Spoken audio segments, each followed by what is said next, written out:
Okay, picture this. John, 45, starts noticing things. More trips to the bathroom. The stream isn't quite what it used to be. And like so many guys, his first thought is, well, this is just getting older, right? Normal stuff.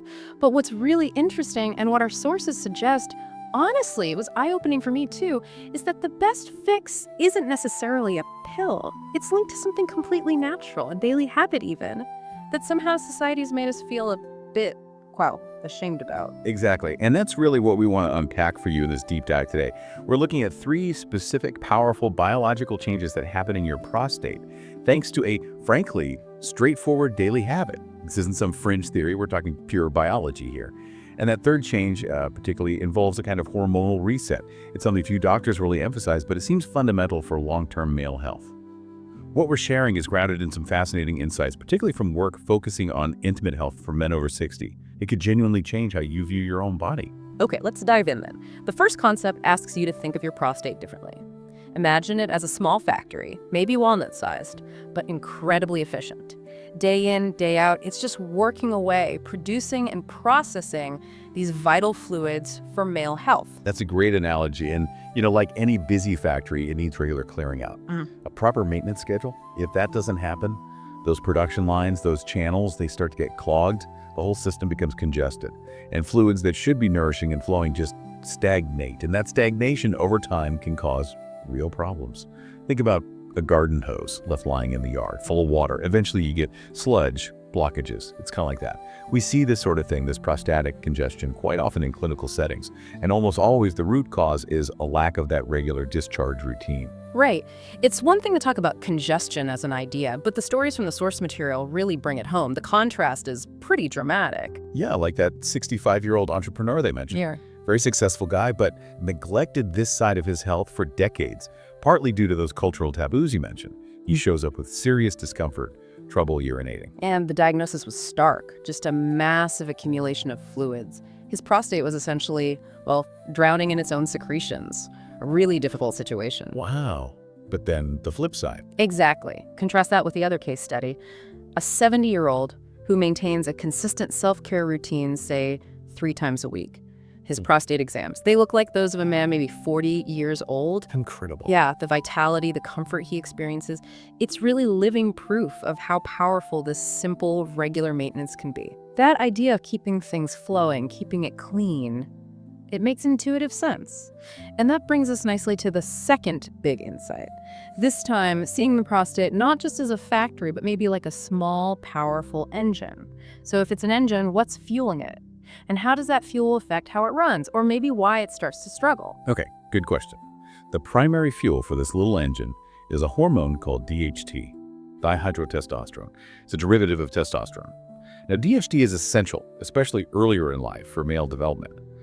But as men age, if levels aren't managed, it can actually overstimulate the prostate. Overstimulate, like make it work too hard. Sort of. It encourages growth. It's like making the engine constantly run too hot. And that overheating leads to an enlarged prostate.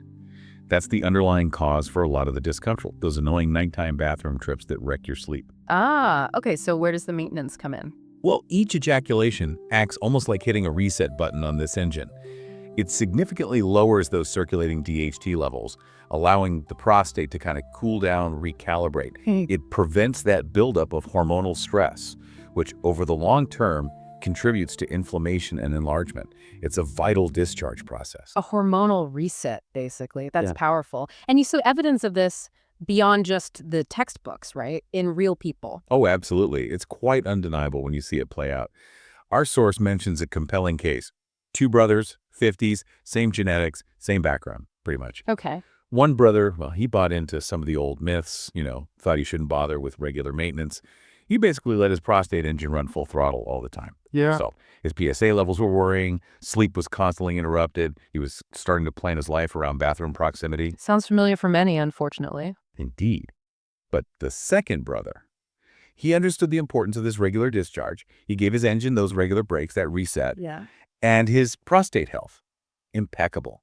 Tests look like a man in his 30s. Wow, same genetics. Same genetics. The clinical conclusion is pretty hard to argue with. It's not magic. It's just straightforward biology in action. Okay, so we've had the factory needing cleaning, the engine needing a reset. What's the third big biological change. You said it might be the most important for the long haul? Yes, I think arguably it is. Because each ejaculation does more than just, provide pleasure or reset hormones. It triggers a really deep internal cleaning process within the prostate itself. A cleaning process. How does that work? Think of it almost like a high-pressure washer for your internal system. Those muscle contractions you feel during climax are actually generating significant force.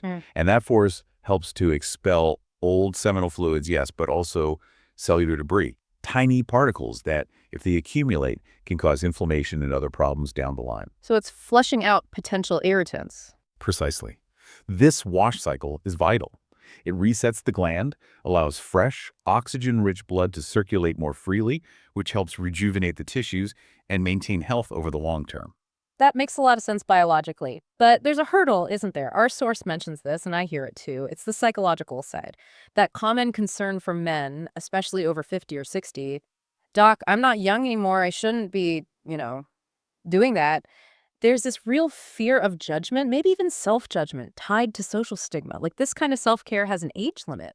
And I have to say, that belief is not just wrong, it's actively harmful. It's dangerous because as you get older, this regular maintenance, this cleaning and resetting process, it doesn't become less important. It becomes more important than ever. More important? Absolutely. Think about it. Okay. Ignoring this need is like deciding to stop brushing your teeth just because you've hit a certain age. Okay, good point. Nobody would do that. Exactly. The consequences just build up over time. So the message needs to be clear. Yeah. This isn't something to stop. It's something to continue, perhaps even more mindfully. And remember, the environment matters. This should be done in a private, calm, relaxing space. It's not a race. Right. It's an act of self-care. Listen to your body. And of course, complement it with the other pillars. Regular exercise, a good clean diet, staying hydrated. It all works together. You're not just dodging future bullets here. You're actively boosting your vitality right now. There's a story in the source material that really drives this home about a patient named Arthur. It's quite moving. He was 70, a retired carpenter, hands showing a life of hard work.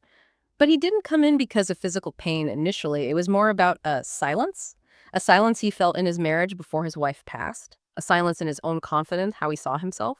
Yes. I remember reading about Arthur. It's a powerful account. After following the simple maintenance protocol for just a few weeks, he came back. And the change wasn't just physical. His eyes, apparently, had lost that dullness. They had a different light.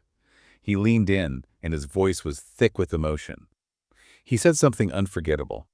What was it? He said, "Doctor, my wife passed away a few years ago. I spent so much time thinking I was too old, that I'd lost the man she loved.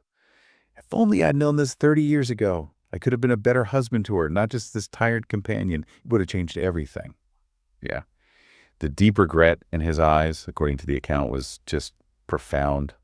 It really sticks with you. That's, a heavy story. And it really brings us to the core message for everyone listening, doesn't it? Don't let that be your story. Your future isn't written yet. You're essentially standing at a crossroads right now, based on what we've discussed. That's exactly right. There are fundamentally two paths you can take from here. Path one is, it's the common route, the one society often pushes us towards implicitly. It's passive acceptance. You ignore the little signs. You tell yourself the fatigue, the interrupted sleep, the dip in confidence. That's just aging. Nothing to be done. But as we've seen, that path can lead to increasing discomfort, potential health issues, and yes, deep regret later on. The path Arthur found himself on for too long. Exactly. But today you've learned there's another way. A path of knowledge, of proactive self-care. It's about understanding your body has these incredible built-in mechanisms for healing and maintenance if you just give them a chance. This is the path where you use regular discharge for that internal cleaning, you leverage the hormonal reset to keep the engine running smoothly, and you promote cellular regeneration for lasting vitality. And the benefits aren't just about the prostate in isolation. Not at all. This path can genuinely lead to better sleep, reduce stress, and recovering that sense of confidence and well-being you might have thought was gone for good. So wrapping this deep dive up, the main takeaway really seems to be about empowerment. It's realizing you have direct control over a significant aspect of your health, using simple, natural, biological processes that cost absolutely nothing. Just thinking about the potential impact of this knowledge on overall vitality, on well-being, even relationships, it's pretty significant. It truly is. So the encouragement is simple. Start today. Make an informed decision. Take control of your prostate health. Actively invest in a future where you feel vital and well. Ultimately, taking care of your body, understanding how it works, and supporting its natural processes. That's the single best investment you can ever make in your future self.